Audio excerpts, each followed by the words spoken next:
अस्सलाम वालेकुम।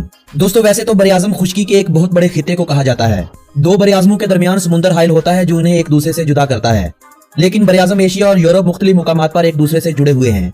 दोनों बरे आज़मों के इस मुल्हिका इलाके को यूरेशिया कहा जाता है और यूरेशिया में बसे हैं Russia, Azerbaijan, Moldova, Armenia, Georgia और बेलारूस जैसे मुल्क। आज की हमारी ये वीडियो भी यूरेशिया में बसे एक मुस्लिम मुल्क अजरबैजान पर है। अजरबैजान जो नस्ली एतबार से रशियन और तुर्कों के बहुत ज्यादा करीब पाए जाते हैं। इखलाकी तौर पर इनका कुर्ब यूरोपियन से ज्यादा मिलता है। 90 की दहाई में जब सोवियत यूनियन का इतिहाद खत्म हुआ और नए ममालिक वजूद में आने लगे तो इनमें से एक अजरबैजान भी था, जिसे पहल तस्लीम करने वाले ममालिक में पाकिस्तान और तुर्की ही थे। जिस तरह पाकिस्तान की आजादी के बाद पाकिस्तान दो हिस्सों में हिंदुस्तान से अलग हुआ था, इनमें एक था मशरकी पाकिस्तान और दूसरा था मगरबी पाकिस्तान। आज अजरबैजान की हालत भी वैसी ही है। जब 90 और 91 में सोवियत इतिहाद से इल्हाक खत्म होने की बातें चल रही थी, उस वक्त तक सब कुछ पुरअमन था। जैसे ही अक़वाम मुत्तहिदा ने 2 मार्च 1992 को अजरबैजान की आजादी को तस्लीम कर लिया तो अजरबैजान और आर्मेनिया के हालात खराब होना शुरू हो गए। आर्मेनी फौज ने अजरबैजान के नगोर्नो काराबाग के इलाके पर कब्जा करते हुए अजरबैजान को मशरकी पाकिस्तान और मगरबी पाकिस्तान की तर्ज पर 2 हिस्सों में तकसीम कर दिया। इस मौके पर दोनों ममालिक के दरमियान जंग हुई। आलमी ताकतों ने आर्मेनिया की पुष्टपनाही की और इस्लामी ममालिक ने अजरबैजान का भरपूर साथ दिया। मसला अक़वाम मुत्तहिदा में पहुंचा तो इस इलाके को अजरबैजान को सौंपने का वादा किया गया, जो आज तक अजरबैजान के हवाले नहीं किया गया। दोनों ममालिक की अफवाज का इस इलाके पर कब्जा बरकरार है। इस मसले का आज तक कोई हल नहीं मिल सका। इसकी एक वजह तो यह है कि वहाँ आबादी मसीही लोगों की है और आर्मेनिया भी एक क्रिश्चियन मुल्क है। दूसरा, इस मसले का हल न होने की वजह यह इलाका तेल और गैस जैसी कुदरती मादनियात से भरा पड़ा है। पाकिस्तान ने हमेशा से ही अजरबैजान का साथ दिया है। दोनों ममालिक के बहुत गहरे अस्करी ताल्लुकात भी कायम हैं। अजरबैजान, जिसका आर्मेनिया से तनाज़ा चल रहा है, उसने भी आर्मेनिया को तस्लीम कर रखा है। लेकिन पाकिस्तान दुनिया का वाहिद ऐसा मुल्क है जिसने अपने अजरबैजान की खातिर आर्मेनिया को अभी तक तस्लीम नहीं किया। और दुनिया में इस वक्त आर्मेनिया और इसराइल 2 ऐसे ममालिक हैं जिनको पाकिस्तानी हुकूमत अभी तक तस्लीम नहीं करती है। हमें इसराइल की तो समझ आती है, लेकिन ये समझ से बाहर है कि जिस मुल्क का यानी अजरबैजान का आर्मेनिया से तनाज़ा चल रहा है, उन दोनों ममालिक ने एक दूसरे को तस्लीम कर रखा है। इस मसले के हल के लिए कई बार इनके दरमियान मुज़ाकरात भी किए जा चुके हैं। तो ऐसे में पाकिस्तान आर्मेनिया को तस्लीम क्यों नहीं करता, ये हमारी समझ से बाहर है। जिस तरह कुछ अर्सा पहले पाकिस्तानियों का रुझान तुर्की की तरफ हो गया था, हर कोई यही समझ रहा था कि तुर्की अब यूरोपीय यूनियन का मेंबर बन जाएगा। पिछले कुछ सालों से सयाहों की आसानी के लिए अजरबैजान ने पाकिस्तान के लिए ई वीजा सर्विस शुरू की थी, जिसकी मदद से सयाह हजरात घर बैठे अपने कंप्यूटर से अजरबैजान का ई वीजा अप्लाई करते हैं और उन्हें 2 से 3 दिनों के अंदर अंदर अजरबैजान का ई वीजा मिल जाता है। आज हर दूसरा एजेंट अवाम को धोखा देने की कोशिश में है। काम काज करने वालों को अजरबैजान का ई वीजा लेकर उन्हें अजरबैजान भेज रहे हैं और उन्हें सुहाने ख्वाब दिखला रहे हैं कि जल्द अजरबैजान भी यूरोपीय यूनियन का हिस्सा बनेगा, और अपनी पूरी कोशिश में है कि जैसे तैसे करके पाकिस्तानियों के लिए इस आसान वीजे को खत्म करवा सकें। और पाकिस्तानी सयाह जो खासकर सैरो तफरीह की गर्ज से कहीं जाते हैं, उनके लिए भी अजरबैजान का वीजा यूरोपीय वीजों की तरह मुश्किल हो जाए। दोस्तों, ये तो वो बातें थी जिनके बारे में हर शख्स जानता है। आइए अब बात करते हैं अजरबैजान के उन छुपे हुए हकाइक की जिनके बारे में हर किसी को खास इल्म नहीं होता। मगर इस वीडियो में आगे बढ़ने से कबल नए आने वाले दोस्तों से मैं गुजारिश करता हूँ कि अगर आपने अभी तक YouTube पर मौजूद हमारे इस चैनल जानी टीवी को सब्सक्राइब नहीं किया तो जल्दी से हमारे इस चैनल को सब्सक्राइब कर लीजिए और साथ बने बेल के आइकॉन को भी दबा दीजिए, ताकि सैरो तफरीह और मालूमात पर बनाई गई कोई भी वीडियो आप दोस्तों से कहीं मिस ना हो जाए। दोस्तों, अजरबैजान की सरहदें इस वक्त मशरिक में कैस्पियन सी, शुमाल में रूस और जॉर्जिया, मगरिब में आर्मेनिया और तुर्की, जबकि जनूबी सिंध से ईरान जैसे मुल्क से मिलती हैं। इस वक्त जिस रकबे पर आजरी हुकूमत कायम है वो रकबा है 86,600 मरबा किलोमीटर का। अपने रकबे के एतबार से यह मुल्क इस वक्त दुनिया का 112वां बड़ा मुल्क है। मुल्क के 4,400 मरबा किलोमीटर के रकबे पर इस वक्त आर्मेनी अफवाज का कब्जा भी कायम है। मुल्क की मौजूदा आबादी 1,27,000 अफराद के करीब है और यह मुल्क अपनी आबादी के हवाले से इस वक्त दुनिया भर में 90 नंबर पर आने वाला बड़ा मुल्क तस्वर किया जाता है। यह मुल्क दुनिया के उन ममालिक में से एक है जिन पर अलेक्जेंडर यानी सिकंदर आजम की हुकूमत भी रह चुकी है। उमवी दौरे हुकूमत में इस मुल्क पर अरब से आने वाले मुसलमानों ने कब्जा किया था और फिर आने वाले सालों में इस्लाम इस खित्ते में फैलता चला गया।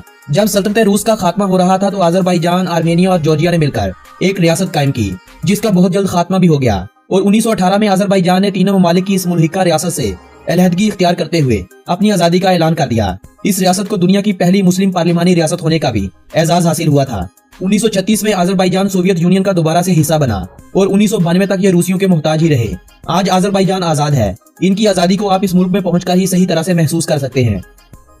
कैस्पियन सी के किनारे बसा बादे कुबा शहर, जिसका नाम मुसलमानों ने हवाओं का मारा शहर के तौर पर रखा था, आने वाली सदियों में बिगड़कर बाकू हो गया। आज इस शहर को मुल्क का सबसे बड़ा शहर होने के अलावा इस मुल्क का दारुल हुकूमत होने का भी एजाज हासिल है।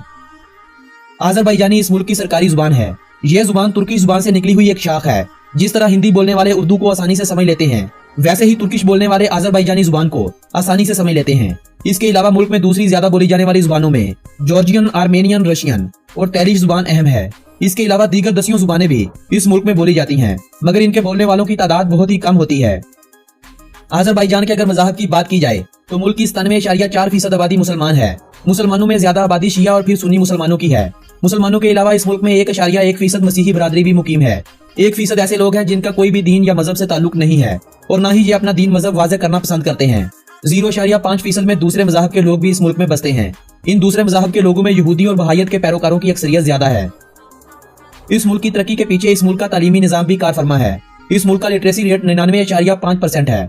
मुल्क में इब्तदाई और सानवी तालीम मुफ्त है। माली हालात से मुतासरा अफराद को हुकूमती वजीफे पर भी फ्री पढ़ाया जाता है। अजरबैजान की आमदनी में इस वक्त 2/3 किरदार तेल और गैस का है। इनके अलावा सोना, चांदी, लोहा, तांबा और दूसरी अहम धातें हैं जिनकी कानकुनी से इस मुल्क की मईशत को फायदा पहुंच रहा है। अजरबैजान का 55% रकबा काबिल काश्त है। अंगूरों की बहुत ज्यादा फार्मिंग इस मुल्क में हो रही है। इन अंगूरों से शराब तैयार करके रशिया जैसे ममालिक और दूसरे हमसाय ममालिक में एक्सपोर्ट की जाती है। इसके अलावा गंदम, आलू, चुकंदर, कपास और तंबाकू इस मुल्क में होने वाली मशहूर फसलें हैं। लाइव स्टॉक, डेयरी प्रोडक्ट्स और फिशिंग भी कहीं ना कहीं इस मुल्क की तरक्की में अपना किरदार अदा कर रही हैं। अगर हम इस मुल्क में टूरिज्म इंडस्ट्री को अहम ना समझे तो ये इस मुल्क की मईशत के साथ ज्यादती होगी। अजरबैजान ने काराबाग जंग के बाद हर आने वाले साल में अपने मुल्क को एक अच्छी शख्सियत के तौर पर दुनिया में उभारा है। इस मुल्क में मौजूद अजायब घर, मुल्क के 8 बड़े नेशनल पार्क, इस्लामी विरसा और सकाफत जो हजारों सालों से ये लोग संभाले हुए हैं। इसके अलावा खूबसूरत पहाड़ों की हाइकिंग सियाहों को इस मुल्क में खींच रही है। बाकू शहर और बाकू के साहिल एशिया का दूसरा बैंकॉक बन रहे हैं। साल 2017 में इस मुल्क में 27 लाख गैर मुल्की सयाहों ने विजिट किया था, लेकिन साल 2020 इस मुल्क में सयाहत के लिए सबसे बेहतरीन साल तस्वर किया जाएगा। एक तो बाकू में UEFA चैंपियन लीग के कुछ मैचेस भी हैं, दूसरा इस मुल्क का आसान ई वीजा सयाहों को इस मुल्क में खींचेगा। .az इस मुल्क का कंट्री डोमेन नेम है और +994 इस मुल्क का कंट्री कोड है। मुल्क की करेंसी को मन्नात कहा जाता है। इनका एक मन्नात इस वक्त 90.74 पाकिस्तानी रुपयों जबकि 41.61 भारतीय रुपयों के बराबर समझा जाता है। अगर आप आर्मेनिया गए हैं और आपने आर्मेनिया का वो इलाका विजिट किया है जो है तो अजरबैजान का, लेकिन उस पर आर्मेनी अफवाज का कब्जा है, याद रखिए अगर आपने वो इलाका विजिट किया है तो आपको अजरबैजान में एंट्री नहीं मिलेगी। अजरबैजान की कुल मुल्की पैदावार $189 बिलियन है, जबकि इस मुल्क में फीकस मजमूई आमदनी $18,793 के करीब है।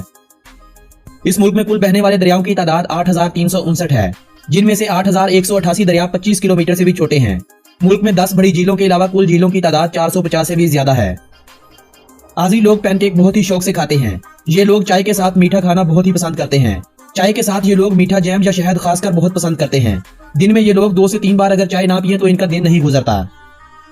अजरबैजान का इलाका काराबाग जिस पर आर्मेनिया का कब्जा है, इस खित्ते के घोड़े घोड़ों की दुनिया के हीरो कहलाए जाते हैं। ये घोड़े अपने हुस्न और अपनी तेज रफ्तारी की बदौलत पूरी दुनिया में बहुत ही मशहूर है। आज़री मनात यानी आज़री करेंसी यूरो करेंसी से मिलती जुलती है। अजरबैजानी लोग सोने के दांत लगवाने के बहुत ही शौकीन होते हैं, यहाँ तक कि ये लोग अपने अच्छे भले दांतों को निकलवाकर सोने के दांत लगवा लेते हैं। कारपेट और कालीन इस मुल्क के देही इलाकों में कई सदियों से बनाया जा रहा है। कालीन साजी बाकायदा एक सनत के तौर पर भी कायम है। बाकू में समुद्र किनारे कारपेट म्यूजियम का इफ्ताह करके साल 2014 में अजरबैजानी हुकूमत ने यह साबित किया था कि कालीन साजी इनके खून में बसी हुई है। फ्री स्टाइल रेसलिंग इस मुल्क की कौमी खेल होने का एजाज रखती है। इस मुल्क में म्यूजिक सुनना और बजाना भी एक खेल के तौर पर ही लिया जाता है। इसके अलावा स्कीइंग, रॉक क्लाइंबिंग, बॉक्सिंग, सोकर, रग्बी यूनियन, वॉलीबॉल और शतरंज इस मुल्क में दूसरी ज्यादा खेली जाने वाली खेलें तस्वर की जाती हैं। पर्शियन आयरन वुड इस मुल्क का कौमी दरख्त होने का एजाज रखता है। अनार को इस मुल्क का कौमी फल तस्वर किया जाता है। काराबाग हॉर्स को इस मुल्क का कौमी जानवर कहा जाता है। उज़वेनी चकोर को इस मुल्क का कौमी परिंदा माना जाता है। जेरबीरा के फूल को इस मुल्क का कौमी फूल कहा जाता है। अजरबैजान में गैस की बहुतायत है। मुल्क में कई जगह ऐसी हैं जहां हर वक्त गैस निकल रही होती है। कई मुकामात ऐसे भी हैं जहां कई सालों से मुसलसल गैस के इखराज से आग भी जल रही है। बाकू में बनाया गया फ्लेम टावर इसी बात की निशानी है कि खुदा ने इस मुल्क को गैस जैसी नेमत से नवाज रखा है। अजरबैजान के शहर बाकू को अगर हम एशिया का वीनस कहें तो यह भी कोई गलत बात नहीं होगी। वीनस शहर की तर्ज पर नहरें इसी शहर से भी गुजारी गई हैं, जिन नहरों में गंडोला कश्तियों का राज रहता है। इन गंडोला कश्तियों में बैठकर आप इस शहर की खूबसूरती का एक नए अंदाज में मजा ले सकते हैं। 2010 में अजरबैजान में लगा झंडा दुनिया के सबसे बुलंद पोल पर लहराता नजर आता था, लेकिन साल 2010 में ताजिकिस्तान ने दुनिया के सबसे ऊंचे पोल पर अपने झंडे को लहराकर ये एजाज अजरबैजान से छीनकर अपने नाम कर लिया था। आज ऑयल एक्सपोर्ट करने वाले ममालिक में अजरबैजान का एक बड़ा नाम है, मगर सबसे बड़ा नहीं। पहली जंग अजीम से पहले अजरबैजान सारी दुनिया का आधा तेल अकेला सप्लाई किया करता था। अजरबैजान में 400 से ज्यादा मड वोल्केनोज हैं। दूसरे ममालिक से आए लोग इन वोल्केनोज को देखना बहुत पसंद करते हैं। पहले इस मुल्क में रशियन जुबान तालीमी निसाब का हिस्सा हुआ करती थी, लेकिन अब रशियन और अंग्रेजी दूसरी और तीसरी जुबानों के तौर पर इस मुल्क में बोली और पढ़ी जाती हैं। मुल्क के पुराने लोग जिन्होंने आजादी से पहले का अजरबैजान देख रखा है, वो लोग रशियन जुबान पर मुकम्मल अबूर भी रखते हैं, और जो आज की नई नस्ल है वो रशियन जुबान से इतना ही लगाव रखती है जितना हम पाकिस्तानी आज़रबाईजानी जुबान से रखते हैं। आज़रबाईजान का दुनिया में एक अच्छा नाम है, और इस अच्छे नाम की वजह यह भी है कि इस मुल्क का मीडिया आजाद नहीं है, किसी को भी इस मुल्क के खिलाफ बोलने की इजाजत नहीं है। यही वजह है कि अगर कोई छोटा मोटा फसाद या हंगामा हो भी जाता है, वो ना तो किसी दूसरे मुल्क में पता चलता है और ना ही मुल्क की आलमी सतह पर बदनामी होती है। इस मुल्क के नाम का मतलब है लैंड ऑफ फायर। इस नाम रखने की एक वजह यह भी है कि हजारों साल पहले जब इस मुल्क में गैस की बहुतायत की वजह से गर्म मौसम में आग भिड़क उठती थी, तो इस मुल्क के लोग इस आग की पूजा किया करते थे। इसी मुनासबत से इस मुल्क को आज लैंड ऑफ फायर यानी आग की सरजमीन कहा जाता है। इस मुल्क में सदारती निजाम लागू है। पहले इस मुल्क में मुंतखब होने वाले सदर की मुद्दत 5 साल हुआ करती थी, लेकिन साल 2016 में इसे बढ़ाकर 7 साल कर दिया गया था। 30 अगस्त 1991 को इस मुल्क को आजादी मिली थी। इसी वजह से 30 अगस्त का दिन इस मुल्क के लिए जश्न आजादी होता है। इस मुल्क के 60% रकबे पर पहाड़ों ने छांव कर रखी है। पाकिस्तान वक्त के लिहाज से आज़रबाईजान से 1 घंटा आगे है, जबकि दोनों ममालिक की सरहदों के दरमियान दूरी 2000 किलोमीटर से कुछ जायद की बनती है। 30 लाख लोगों की रहायशगाह बाकू शहर मुल्क की सबसे बड़ी बंदरगाह होने का एजाज भी अपने पास रखता है। आज़रबाईजान में गर्मियों में ज्यादा से ज्यादा दर्जा हरारत 40 डिग्री और सर्दियों में कम से कम -33 डिग्री रिकॉर्ड किया गया था। दुनिया में ईरान के बाद सबसे ज्यादा शिया आबादी वाला मुस्लिम मुल्क भी यही आज़रबाईजान ही है। फास्ट फूड की दुनिया में KFC का एक बहुत बड़ा नाम है। पूरी दुनिया में इस वक्त 120 से ज्यादा ममालिक में KFC रेस्टोरेंट खोले जा चुके हैं। इनकी कुल 19,000 से ज्यादा शाखें काम कर रही हैं। क्या आप जानते हैं कि इनका सबसे बड़ा रेस्टोरेंट कहाँ है? इनका सबसे बड़ा रेस्टोरेंट इसी मुल्क यानी आज़रबाईजान के शहर बाकू में काम कर रहा है। आज़रबाईजान में साल 2018 के दौरान 30 लाख से ज्यादा गैर मुल्कियों ने सफर किया था। अगर आप भी आज़रबाईजान जाना चाहते हैं तो आपके लिए सबसे बेहतर ये रहेगा कि आप ईरान का ई-वीजा अप्लाई कीजिए, जो हाल ही में ईरान ने पाकिस्तानियों के लिए भी फराहम करना शुरू कर दिया है। ईरान का ई-वीजा हासिल करने के बाद आज़रबाईजान का ई-वीजा अप्लाई करें। $24 इसकी फीस है, वो अदा कीजिए और बाय रोड ईरान और आज़रबाईजान का सस्ते में टूर कीजिए। लोकल ट्रांसपोर्ट का इस्तेमाल करते हुए आप बहुत ही सस्ते में एक अच्छा टूर कर सकते हैं। अगर आपको वीजा लेने में दुश्वारी नजर आती है तो आप कमेंट करते हुए मुझे बताइए।